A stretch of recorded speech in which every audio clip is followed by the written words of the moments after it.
तो स्वागत है आपका आपके YouTube channel the BR class में।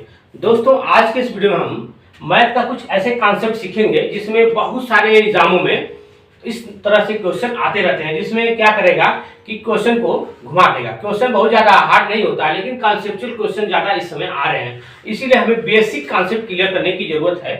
तो चलिए हम प्रॉफिट लॉस का एक क्वेश्चन, एक टाइप का क्वेश्चन लेते हैं जिसमें हम एमआरपी और सीपी बेस पे क्वेश्चन हमारा है। और यह क्वेश्चन लगभग में हर जो एग्जाम में आता है, जैसे एसएससी में आ गया, रेलवे में आता है और टेट, सुपर टेट, इस तरह से बहुत सारे जो एग्जाम होते हैं उसमें आता रहता है। ठीक, तो इस क्वेश्चन को अगर आप सॉल्व कर लेते हैं तो इस टाइप का जितने भी क्वेश्चन आएंगे आप सॉल्व कर लेंगे। इसमें बहुत ज्यादा इसमें जो है घुमाएगा नहीं। इसमें या तो क्रय मूल्य पे पूछ सकता है, प्रॉफिट हानि क्या होती है, या हानि या लॉस या प्रॉफिट क्या होता है, या विक्रय मूल्य पूछ सकता है, अंकित मूल्य पूछ सकता है। तो इस तरह से इसमें देखिए क्वेश्चन पूछा है कि इसमें अंकित मूल्य पर कितना % का लाभ होता है, ये पूछा है क्वेश्चन में। तो क्वेश्चन, सबसे पहले हम क्वेश्चन को देखेंगे और समझेंगे क्वेश्चन का अर्थ क्या है। देखिए क्वेश्चन क्या है, किसी वस्तु का क्रय मूल्य 750 रुपया, यानी कोई वस्तु, उसका मूल्य जो है 750 रुपया, उसका दाम 750 रुपया है, कोई कपड़ा है मान लीजिए है, इसके अंकित मूल्य पर 24% की छूट देकर 608 रुपए में बेचा गया। यानी कि जो इसकी अंकित मूल्य होता है एमआरपी, ठीक, एमआरपी पे 24% की छूट दे दिया और उसे 608 रुपया में बेच दिया। यानी कि उसने क्या किया था, 750 रुपया में उसने खरीदा था, और जो अंकित मूल्य एमआरपी उस जो है कि उस पे लगा था, जो एमआरपी होती है, नहीं लिख रहे कि एमआरपी इसका इतना रुपया है, उस पे 50% डिस्काउंट दे देता है, 40%, 30% डिस्काउंट देता है, तो उस पे जो है वो 750 का लिया था, लेकिन अंकित मूल्य जो था उस पे वो 24% का डिस्काउंट देकर कितना में खरीदा, 608 में खरीद लिया, बेच दिया, सॉरी 608 में बेच दिया। ठीक, फिर यदि इस वस्तु को उसे अंकित मूल्य पर बेचा जाता है तो लाभ प्रतिशत क्या होगा। यानी कि उसने अंकित मूल्य पर अगर बेच रहा है, जो अंकित मूल्य उसने खरीदा है, यानी कि ये क्रय मूल्य पे नहीं, अंकित मूल्य पे जो उसने खरीदा है, अगर उस पे वो बेचे तो कितने % का उसको लाभ हो। इसका मतलब हो गया हमें अंकित मूल्य मालूम करना पड़ेगा और क्रय मूल्य मालूम करना पड़ेगा। तो क्रय मूल्य जिसने खरीदा और अंकित मूल्य जिसने उसमें बेचा, तो उस पे हमें निकालना है कि अंकित मूल्य पे बेचेगा तो क्रय मूल्य से और अंकित मूल्य के बीच में कंपेयर करेंगे, तब उसको हम उसका प्रॉफिट या लॉस जो होगा उस पे हम निकालेंगे। इसका मतलब हो गया कि हमें अंकित मूल्य मालूम इस क्वेश्चन में करना है कि अंकित मूल्य कितना है। हमें देखिए एक क्रय मूल्य दे दिया है, ठीक, अब हमें इसके अंकित मूल्य पर 24% की छूट है। तो देखिए इसमें दो तरह से लगा सकते हैं क्वेश्चन को, 2 से 3 तरह से लगा सकते हैं, लेकिन मैं आपको रिकमेंड करूंगा कि आप रेशियो मेथड से ज्यादा सॉल्व करने का प्रयास करिए, क्योंकि रेशियो मेथड से आप जल्दी क्वेश्चन को सॉल्व कर लेंगे और ज्यादा क्वेश्चन लंबी भी नहीं होता है। ठीक, तो अब आइए देखिए 24% की छूट देकर 608 रुपए में बेच दिया, तो 24% क्या है, डिस्काउंट है, ये परसेंटेज, इसको हम कैसे लिखेंगे, 24/100 या 24/100 लिखेंगे। अब देखिए इसे काटने का तरीका, पहले 2 से काटेंगे तो ये हो जाएगा 12, हो जाएगा 50, फिर काटेंगे तो 6 हो जाएगा और 25 हो जाएगा, तो ये हो जाएगा 6/25।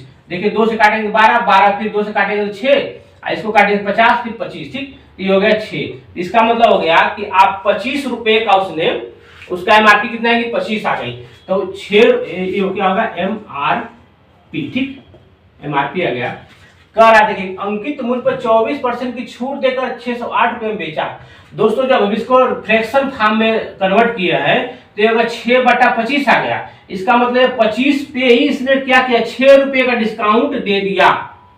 25 पे समझने का प्रयास करिए, 25 पे 6 रुपए का डिस्काउंट दे दिया। इसका मतलब बेचेगा कितना में, तो 6 रुपए का डिस्काउंट दिया, तो इसका मतलब कि बेचेगा घटाकर, यानी कि 25 रुपया उसका एमआरपी था, 6 रुपया उसने कम कर दिया, तो कितना बेचेगा, 19 रुपया में। 19 रुपया में बेचा, एमआरपी कितनी थी, 25 थी। लेकिन कह रहा है दोस्तों कि उसने 19 में नहीं बेचा, उसने कितना बेचा, 608 रुपए में उसने बेचा। तो यहाँ पे आपका निकालेंगे कितना, 608, ठीक है, यानी कि 19 का जो है 19 कितना बराबर है, 608 के है, ना कि 19। इसका मतलब हो गया कि ये 19 रुपया में नहीं, 608 रुपए में बेचा। तो अब देखिए इसका हम क्या करेंगे, भाग देंगे, ठीक, इसमें 19 का भाग देंगे तो जाएगा 32, ठीक है। देखिए इसका भाग देंगे तो 19 × 57 19 दूनी 38, तो ये हो गया 32, यानी 1 यूनिट आ गया 32 के, तो ये टोटल कितना है 25 यूनिट है, तो इसका करेंगे हम भाग 32, ये हो जाएगा आपका 25 दूनी 50 और 25 से 75 80, तो टोटल कितना आ गया 800 आ गया। ये एमआरपी आपकी यहाँ पे निकल गई एमआरपी। ठीक, अब हम क्वेश्चन को सॉल्व कर लेंगे। एमआरपी आपकी कितना 800, यानी कि उसने 800 रुपए का लिया था, 608 में बेचा था। ठीक, लेकिन कह रहा है कि अंकित मूल्य पर बेचा जाता है तो लाभ प्रतिशत बताइए। अब दोस्तों अंकित मूल्य पर बेच रहा है, तब बताइए 800 रुपया में उसने बेच दिया, इसी अंकित मूल्य पर ही बेच दिया, जितना का अंकित मूल्य उसमें मेंशन था उसी में उसने बेच दिया, लेकिन लिया कितने में था 750 में था, तो सीपी कितना है, सीपी बराबर क्या है 750 रुपया है। ठीक, सीपी कितना है 750 है और एमआरपी कितना 800 रुपया। ठीक है, इसका मतलब हो गया कि प्रॉफिट ही होगा। प्रॉफिट क्यों होगा, क्योंकि 750 में लिया था और 800 में बेचा था, तो प्रॉफिट कितना होगा, प्रॉफिट कितना 50 का हुआ, कितने का हुआ, हमेशा देखिए प्रॉफिट हो चाहे लॉस हो, वो हमेशा क्या सीपी पे होता है। ठीक, सीपी के अलावा किसी पे नहीं होता, क्योंकि हमेशा जब आप खरीदेंगे कोई वस्तु उसी पे आपको लाभ होगा, उसी पे हानि होगा। तो हमें कितने को 750 को हुआ